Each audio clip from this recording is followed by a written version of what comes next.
कोकण महाराष्ट्रातील निसर्ग सौंदर्याने नटलेलं ठिकाण आणि याच कोकणात दडले आहे अश्मयुगीन माणसाचे रहस्य.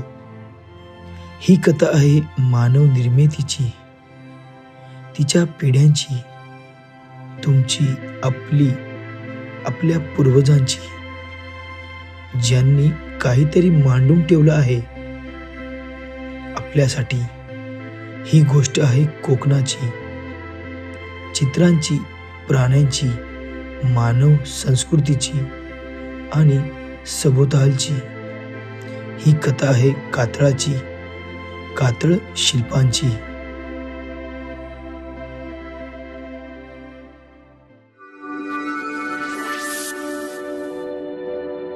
नमस्कार मित्रांनो, तुमचं पुन्हा एक स्वागत आहे एका नवीन व्हिडिओमध्ये. याच्या आधी आपण संगमेश्वरमधला सरदेसांचा वाडा, कर्णेश्वर मंदिर आणि तिथलं सप्तेश्वर मंदिर बघितलं. आता आलो आहे आपण उक्षी या गावामध्ये. इथं असणारे कातळ शिल्प बघण्याकरता. कातळ शिल्प म्हणजे आदिमानवाने दगडांवरती जे काही चित्र कोरून ठेवलेत त्याला कातळ शिल्प बोलतात. ही 10,000 वर्षापूर्वी म्हणजे त्याच्या आधीपासून ही जुनं अशी कातळ शिल्प आहेत. तुम्ही या उक्षी गावामध्ये बघाल ना, तुम्हाला 3 ते 4 प्रकारचे तुम्हाला ही कातळ शिल्प बघायला भेटतील. या कातळ शिल्पामध्ये वेगवेगळे चित्र, काही आकृत्या, काही पक्ष्यांचे, काही प्राण्यांचे असे आपल्याला चित्र या दगडामध्ये कोरलेले आपल्याला बघायला भेटतील. त्याच्यावर एक अशी आपल्याला माहिती भेटते का, इथे म्हणजे या कोकणामध्ये आणि या उक्षी गावा किंवा या रत्नागिरीमध्ये किंवा इथे आदिमानवाचं वास्तव्य होतं किंवा आदिमानव इथे आलेले होते.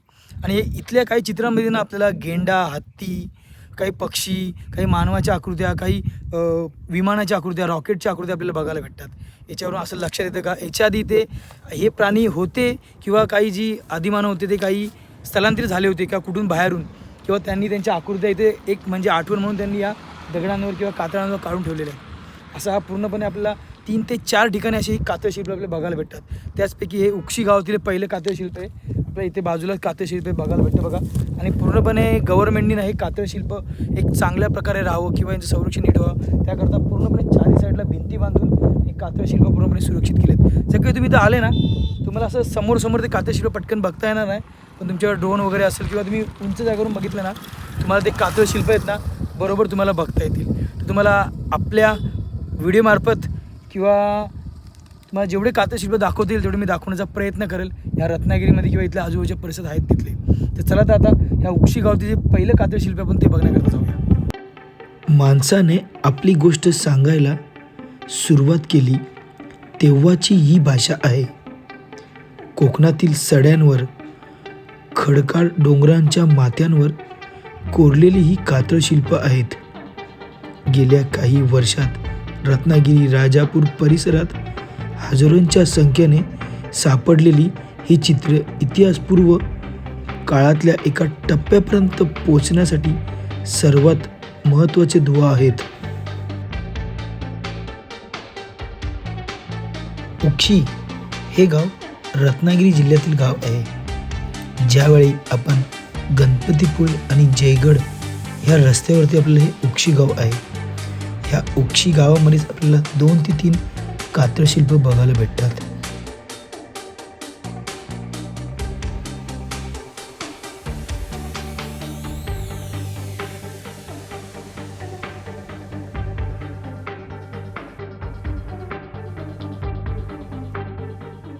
हे बघा, उक्षी या गावातील जे दुसरं कातळ शिल्प आहे ना ते हत्तीचं आहे बघा.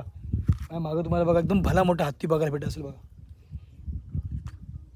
याच्यावर आपल्याला असं लक्षात येतं की ज्यावेळी ते आदिमानव इथं आले होते त्यावेळी त्यांना हे प्राणी इथं दिसले असतील किंवा ते तिकडे ते राहत असतील आदिमानव, किंवा ते इकडे स्थलांतर करून इकडे आले असतील तेव्हा त्यांनी याचे पूर्णपणे हे हत्तीचे वगैरे चित्र सगळे काढले असतील. तुम्ही बघाल ना, कोकणात अजूनपर्यंत कुठंच हत्तीच्या अवशेष जास्त कुठं भेटले नाही आहेत. आणि तुम्ही बघाल ना, ही कातळ शिल्प आहेत ना आपल्या रत्नागिरीमध्ये, पुढे मालवणमध्ये, गोव्यामध्ये आणि कर्नाटकमध्ये अशा तुम्हाला असंख्य ठिकाणी ही पूर्णपणे तुम्हाला कातळ शिल्प बघायला भेटतील. आणि रत्नागिरीतील राजापूर आणि मालवणमध्ये ना सगळ्यात जास्त ही कातळ शिल्प आपल्याला बघायला भेटतात. तुम्ही बघाल ना, हत्तीचं खूप मोठं असं कातळ शिल्प आहे. तुम्हाला माझ्या ड्रोनच्या साह्याने तुम्हाला दाखवतो बघा. तुम्ही हे उक्षी गावातील 2 नंबरचे हत्तीचं शिल्प बघाल ना, तर खूप मोठं असं हे हत्तीचं शिल्प आहे. 10 ते 15 फूट रुंद आणि 12 ते 13 फूट लांब असं पूर्णपणे हत्तीचं शिल्प आहे. पण एवढ्या वर्षाआधी आदिमानवानं हे चित्र कसं काय रेखाटलं असेल हे आपल्याला शिल्प बघितल्यावर समजेल. कारण की त्यावेळी कुठलीच हत्यारं नव्हती, तर हत्यारं होती तर त्या काळामध्ये धातूचा शोध लागला होता असं आपल्याला याच्यावरून समजतं. पण जर हत्यारं नसतील तर ही पूर्णपणे कातळामध्ये कोरून पूर्णपणे हत्तीचं शिल्प बनवलं आहे. आणि पूर्णपणे हुबेहूब आपल्याला हत्तीचा पूर्ण हे चित्र बघायला भेटतं. त्याचे पूर्णपणे अवयव हे जसेच्या तसे काढण्यात आलेत. कुठेच बारीक मोठं किंवा छोटे आपल्याला बघायला भेटणार नाही.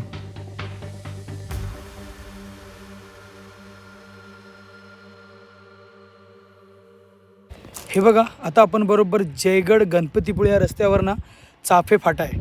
त्या चाफे फाट्याचे तर आपल्याला अजून एक कातळशिल्प बघायला भेटतं. गेंड्याचं ते कातळशिल्प आहे.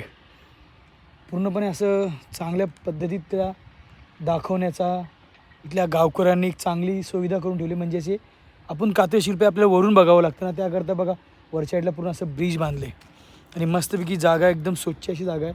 तुम्ही कधी याल नाही ते घाण वगैरे इथं अजिबात करू नका. एकदम सुंदर अशी जागा आहे. तुम्हाला तो गेंड्याचं ते कातळशिल्प आहे तुम्हाला दाखवतो चला. उक्षी गावाच्या पासून 10 ते 12 किलोमीटरवर चाफे फाटा आहे. त्याच फाट्यावरून थोडं पुढे गेल्यावर आपल्याला हे गेंड्याचं पूर्णपणे कातळशिल्प बघायला भेटेल. ह्या गेंड्याच्या बरोबर इथे हरणाचं किंवा काही पायांचे किंवा अजून काही प्राण्यांचे पक्ष्यांचे आपल्याला चित्रे बघायला भेटतील. जगभरात अशा प्रकारच्या शिल्प किंवा चित्रांना रॉक आर्ट किंवा पेट्रोक्लिप्स या नावाने ओळखले जाते.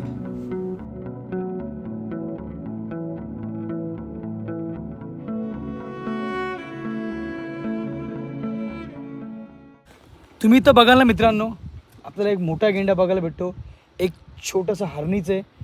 हे चित्र बघा इथे खालती, हे माझ्या मताने कोल्ह्याचे चित्र आहे. कोल्हा असा जंगलातून चालला आहे असं पूर्ण. हे खालच्या तुम्ही बघतायत ना, हे म्हणजे जमीन आहे आणि वरती हा कोल्हा आहे. असं पूर्णपणे असं रेखाटलेले चित्र आहे. आणि ह्या साईडला तुम्ही बघायला पूर्ण मोठा असा गेंड्याचं चित्र आहे. आणि इथे काही खूण पायाचे आपले जे असतात ना का पायाचे ठसे, त्याचा आकार आहे बघा इथे एक. आणि इथे अजून तुम्ही पुढे बघाल ना, इथे पण 1-2 प्राण्यांचे आकार आपल्याला इथे बघायला भेटतात बघा. ह्या साईडला काही चित्र आहेत ना, ती पटकन ओळखता येत नाही. आणि जी कातळशिल्प आहेत ना, ती लांबूनच बरोबर ओळखता येतात. तुम्ही हा गेंडा बघाल ना, गेंडा एवढा हुबेहूब काढला आहे ना, म्हणजे याच्यामध्ये तर अजून कितीतरी वर्षापूर्वी हे पूर्णपणे आदिमानवाने रेखाटलेली चित्र आहेत कातळावरती. ती अजून जसेचे तशी आहेत बघा. हा बघा ना गेंडा बघा तुम्ही नीट. हा तुम्हाला बरोबर त्याचं तोंड, गेंड्याचे वरचे 2 शिंग, त्याची ते पुढचं दात, त्याचा ते मागची शेपूट वगैरे सगळं, ते पाय त्याचे पूर्णपणे गेंड्याचं तुम्हाला पूर्णपणे आकार इथे बघायला भेटेल. खूप सारी छोटी मोठी तर अजून कातळशिल्प पण आहेत. काय जरा पुसट झाले, ते नीट मी समजून येत नाही आहे. बघा पण आपल्या ड्रोनच्या सहाय्याने आपल्याला किती ती नीट बघता येते. सगळ्या कातळशिल्पांमधलं वेगळं कातळशिल्प म्हणजे हा एक शिंगी गेंडा. एक शिंगी गेंडा हा आपल्या भारतामध्ये फक्त आसाममध्येच बघायला भेटतो, तो बाकी कुठेच बघायला भेटत नाही. आणि इथे असणारे हरिण, कोल्हा यांचेही हे कातळशिल्प आहेत. जर कधी तुम्ही इथे गणपतीपुळे किंवा जयगड ह्या रस्त्यावरती जात असाल ना, तर ही कातळशिल्प तुम्ही एकदा नक्की बघा. सावे याबरोबर चौकामध्ये अजून एक कातळशिल्प आहे. पण तुम्ही हे कातळशिल्प बघाल ना, पूर्णपणे पुसट झालेलं कातळशिल्प आहे. थोड्याफार ज्या कातळशिल्प थोडेफार म्हणजे यांचे काय दिसत आहेत, इथं पूर्ण गवत उगवलं आहे, त्यामुळे काही इथं बघायला भेटत नाही. जो आता आपण गेंडा बघितला तेवढंच एक चांगलं आहे. त्याच्या पुढचा हात एकदम खराब आहे. हा म्हणजे काहीच अजिबात दिसत नाही बघा तुम्ही. कुठलीच आकृती, कुठलेच चित्र वगैरे इथं काही दिसायला आपल्याला भेटत नाही. याचं संग्रहित केलं आहे, पण याच्या पुढची काळजी कोणी घेत नाही जास्त, म्हणजे साफसफाई वगैरे कोणी करत नाही. तर आता आपण चाललो डायरेक्ट गणपतीपुळेला जाणार आहे. तर मित्रांनो, आजच्या व्हिडिओमध्ये या कातळशिल्पांच्या आपल्याला 4 ते 5 कातळशिल्प बघायला भेटलेत. तेवढीच आपल्याला म्हणजे ह्या परिसरातली आहेत ती कातळशिल्प. अजून मी राजापूर किंवा मालवण साईडला गेलं तुम्हाला अजून वेगवेगळ्या प्रकारची आणि मोठमोठी कातळशिल्प तुम्हाला बघायला भेटतील. तर मित्रांनो, तुम्हाला ही कातळशिल्प कशी वाटली तुम्ही मला नक्की कमेंट करून सांगा.